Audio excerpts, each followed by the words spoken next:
Peace TV English, the solution for humanity.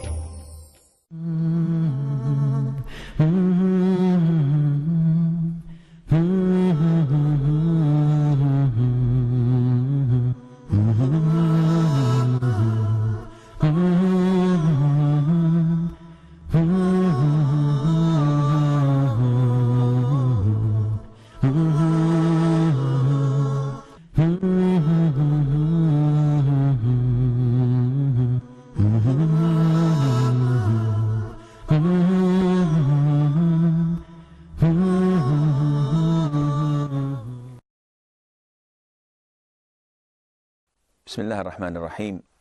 الحمد لله رب العالمين، وصلى الله وسلم وبارك على المبعوث رحمة للعالمين نبينا محمد وعلى آله وصحبه أجمعين.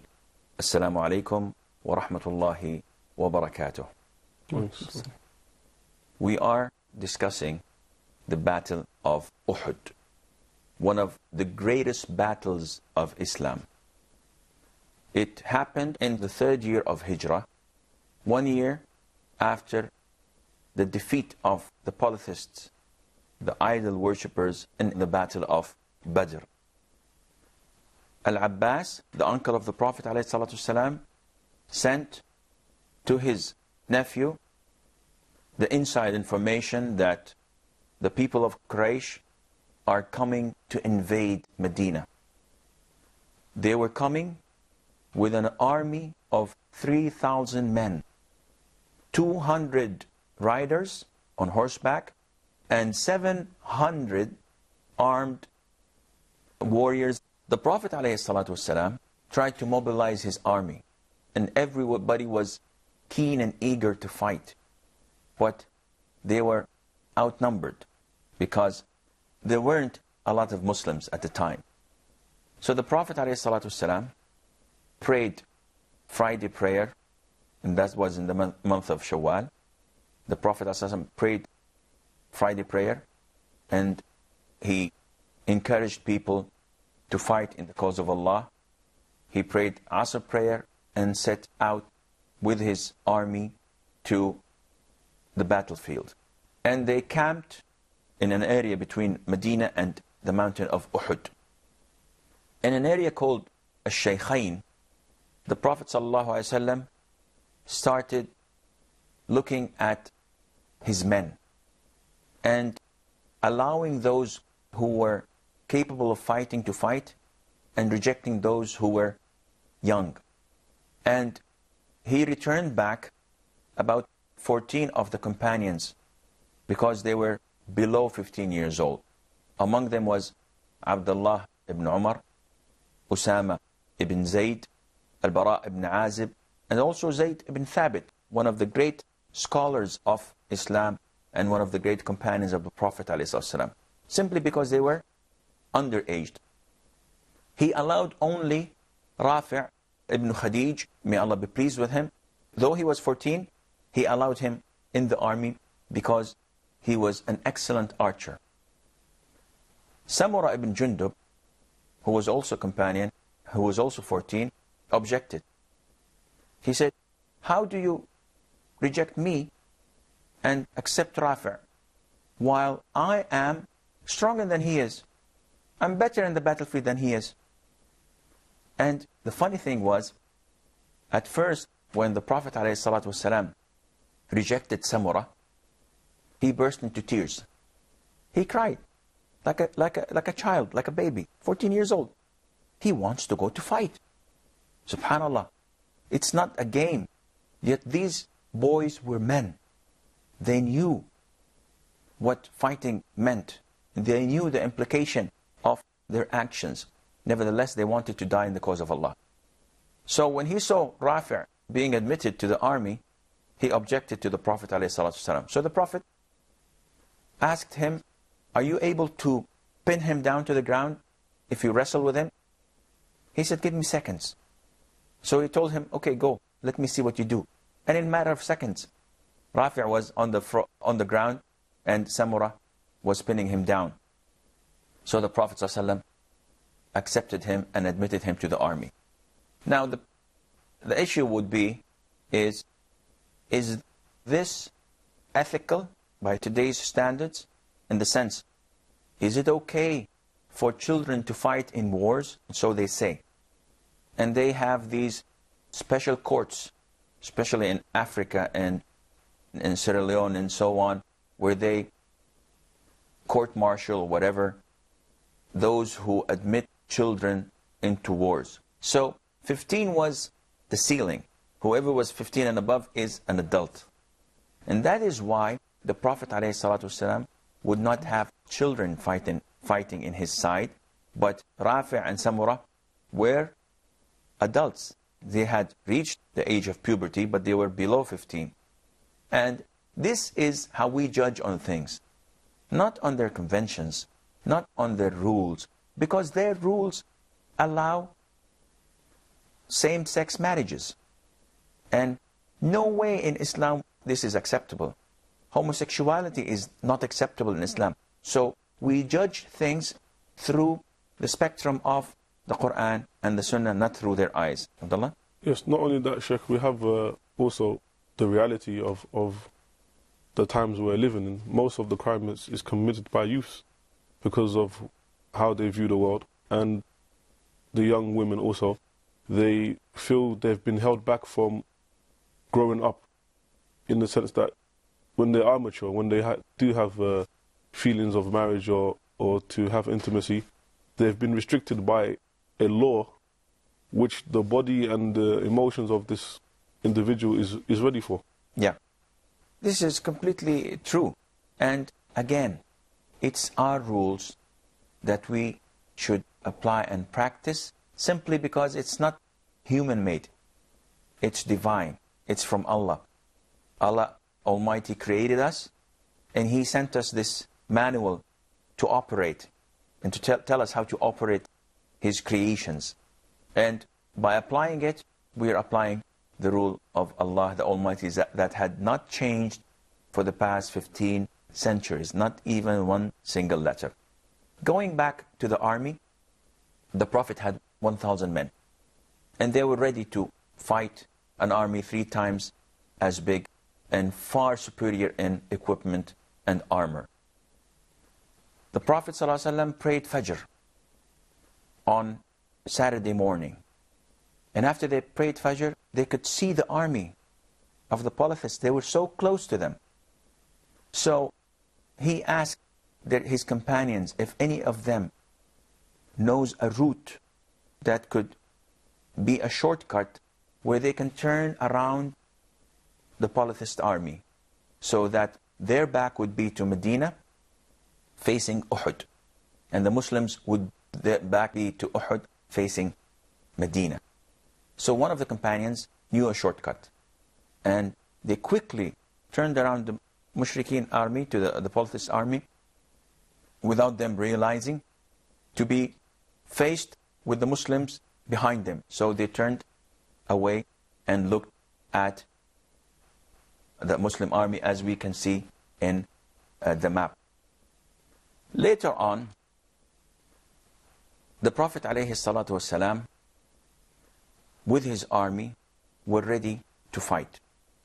And he instructed 50 of the men, as we can see in the map, to go to a mountain that is called Aynain, a small hill next to Uhud. He ordered 50 of his archers to stay on that mountain. And he clearly instructed them not to leave the site at all, no matter what happens. Even if they see birds coming from the sky, taking the Muslims away, they should not leave their posts until the Prophet sends to them, sallallahu alaihi wasallam. So, if you look at the plan, if you look at the strategy, you would find that it is an excellent plan. The Prophet ﷺ took a position, though the enemy army came before him, he took the best position. It was a little bit higher than the enemies. His back and his right-hand side were covered by the mountains. His back and his left-hand side were covered by the mountain and by the archers. on the small hill, Aynain. And they were ready to fight. Now, just as the Prophet ﷺ was about to reach the area where the battle took place, guess what happened? 1/3 of the army defected. Of the Muslim army? Of the Muslim army. Imagine that. 1/3 of the army defected. And why was that? Well, I believe we have a short break. And just after the break, inshallah, we will tell you what took place.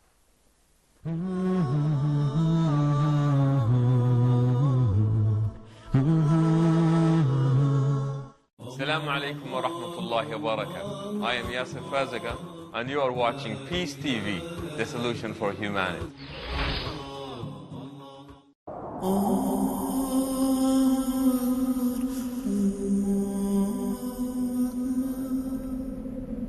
The value of money in the hereafter will be measured by its proper use in the present. يا أيها الذين آمنوا أنفقوا مما رزقناكم من قبل أن يأتي يوم لا بيع فيه ولا خلة ولا شفاعة. According to the glorious Quran, one of the best ways to use your money is to spend it in the way of Allah subhanahu wa ta'ala by spreading His message of Islam. Peace TV is a non-profit Islamic satellite television channel that is primarily dedicated for just that cause, the proper presentation of Islam. It's a great choice to invest in it and a golden opportunity to purify your wealth in a way that pleases Allah subhanahu wa ta'ala. Support Peace TV. Send your zakat and donations to IRFI Al Ryan Bank, 47 Calthorpe Road, Birmingham, UK. B151TH. Pound account number 011-32301. IBAN GB49ARAY 30008301 132301. Sort code 300083. Swift BIC code ARAY GB22. Please confirm your contribution at support@peacetv.tv. Support Peace TV, the solution for humanity.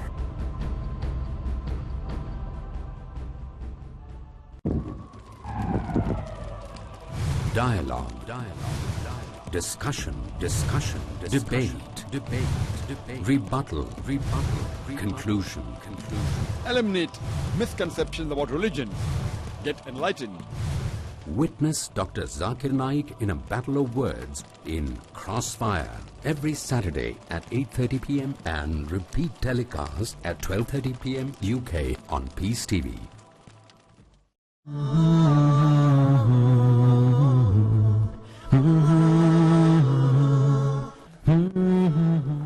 Assalamu alaikum wa rahmatullahi wa barakatuh, and welcome back.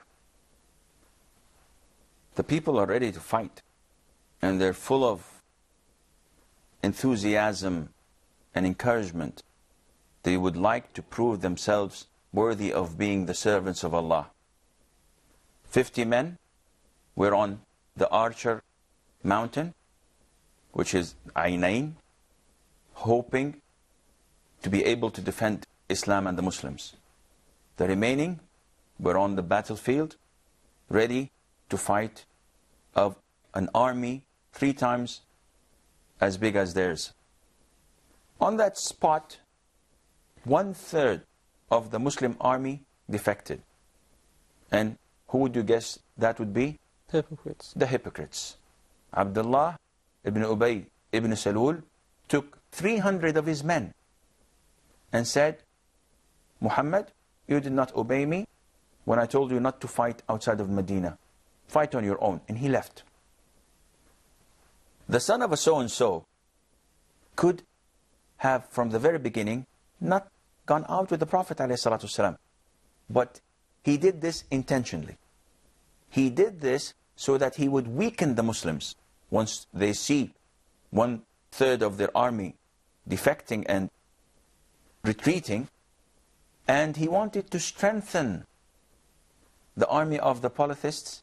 When they see that, and they say, now we're 4 times as big as they are and better equipped. This caused a problem at the very beginning because 2 tribes of the remaining Muslims had second thoughts.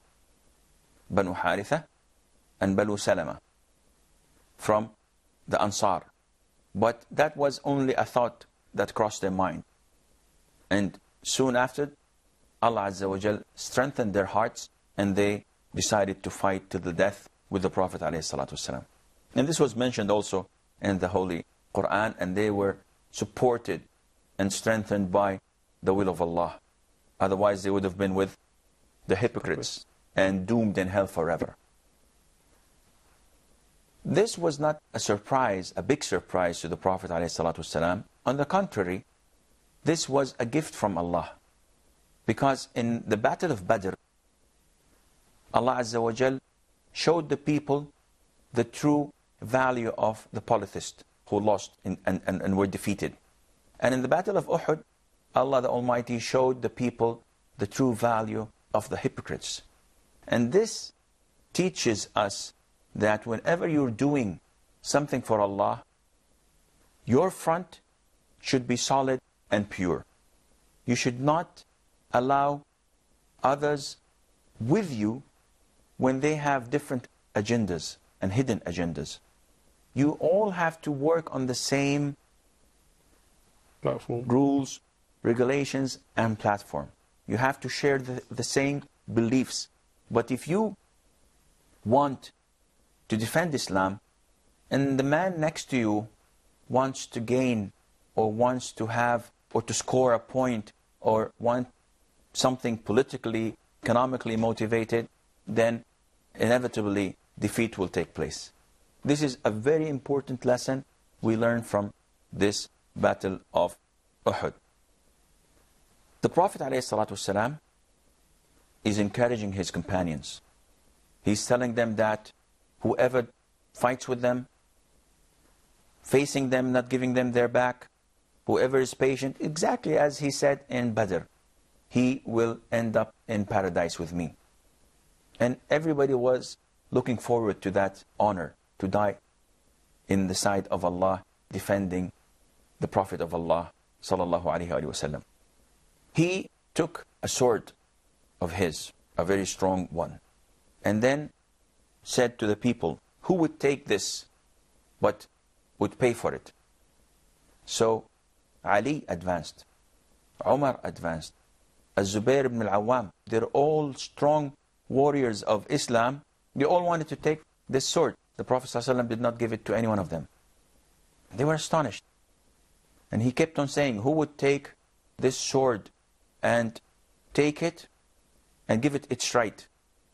So Abu Dujana, Simak ibn Kharsha, stood up and said, Prophet of Allah, what is this sword's right that you want us to give? He said that you fight the polytheist until it breaks and bends. So he said, I'll take it, Prophet of Allah. And he gave it to Abu Dujana. So everybody was eager to begin the fight.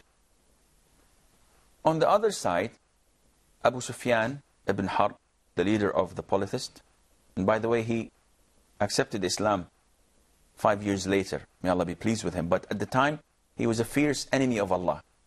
And Safwan ibn Umayyah. Excuse me? Safwan ibn Umayyah ibn Khalaf, the son of Umayyah ibn Khalaf, and also Ikrimah ibn Abi Jahl.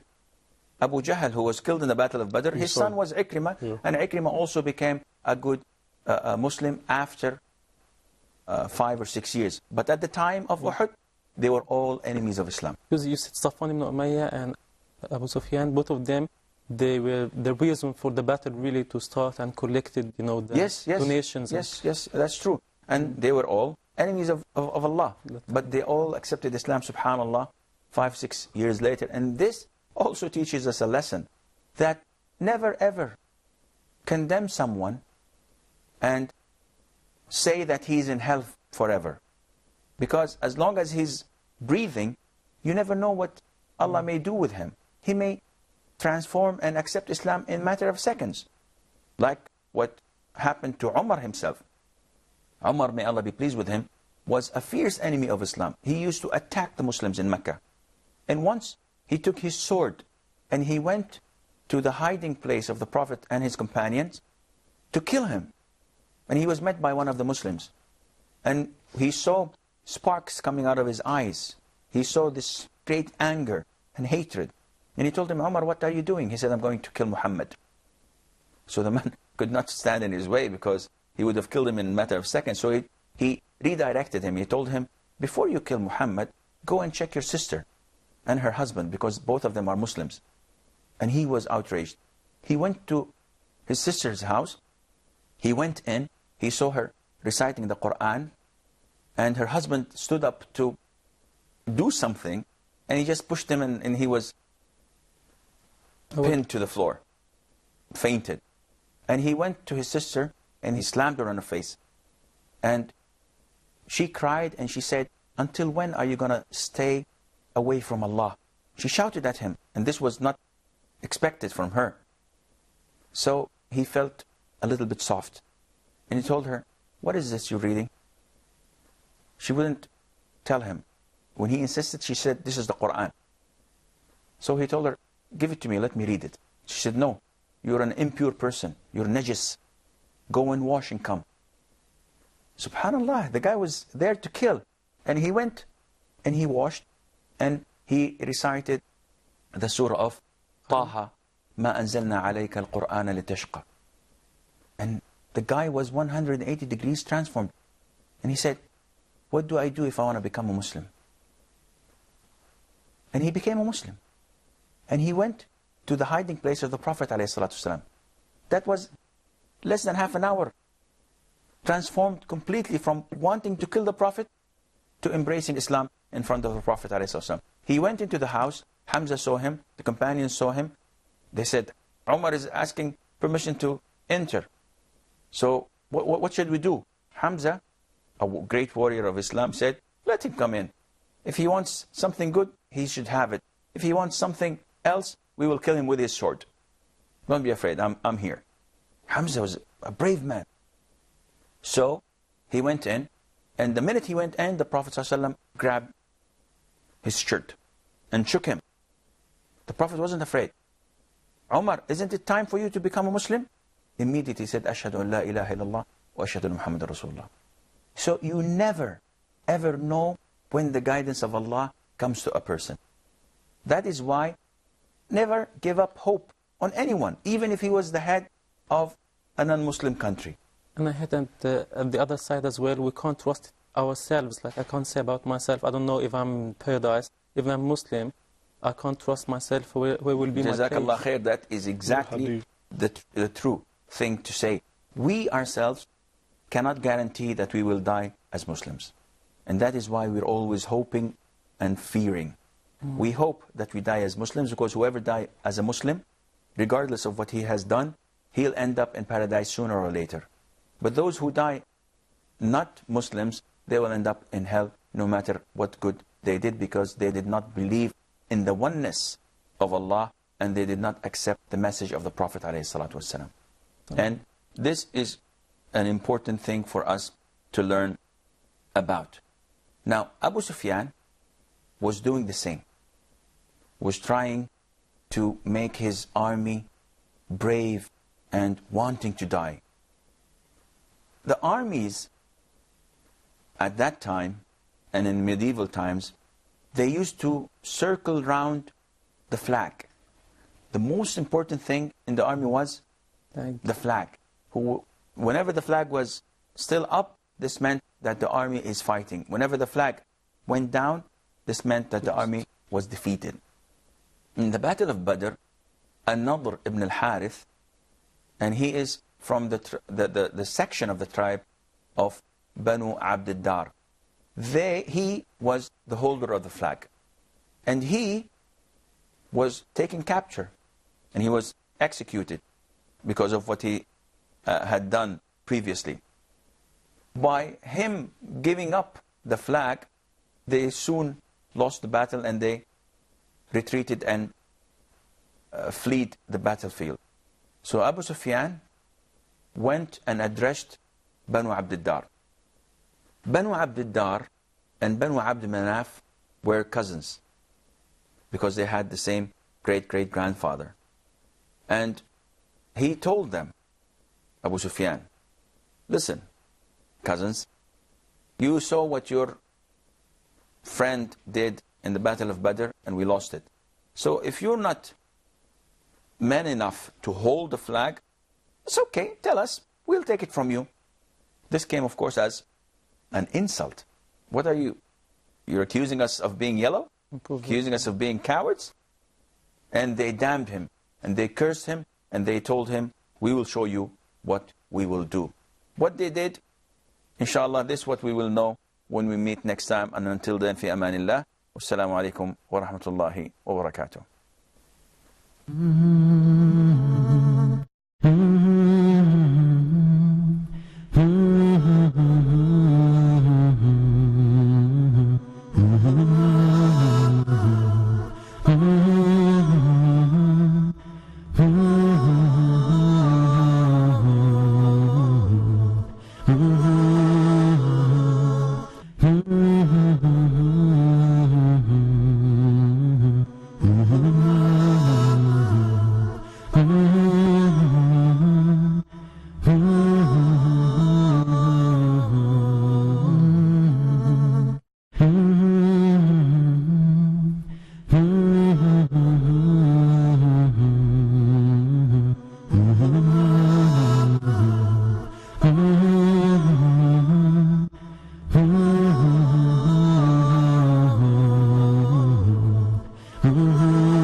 The value of money in the hereafter will be measured by its proper use in the present. يا أيها الذين آمنوا أنفقوا مما رزقناكم من قبل أن يأتي يوم لا بيع فيه ولا خلة ولا شفاعة. According to the glorious Quran, one of the best ways to use your money is to spend it in the way of Allah subhanahu wa ta'ala by spreading His message of Islam. Peace TV is a non-profit Islamic satellite television channel that is primarily dedicated for just that cause, the proper presentation of Islam. It's a great choice to invest in it and a golden opportunity to purify your wealth in a way that pleases Allah subhanahu wa ta'ala. Support Peace TV. Send your zakat and donations to IRFI Al Ryan Bank, 47 Calthorpe Road, Birmingham, UK, B151TH. Pound account number 011-32301. IBAN GB49ARAY 30008301 132301. Sort code 300083. Swift BIC code ARAY GB22. Please confirm your contribution at support@peacetv.tv. Support Peace TV, the solution for humanity.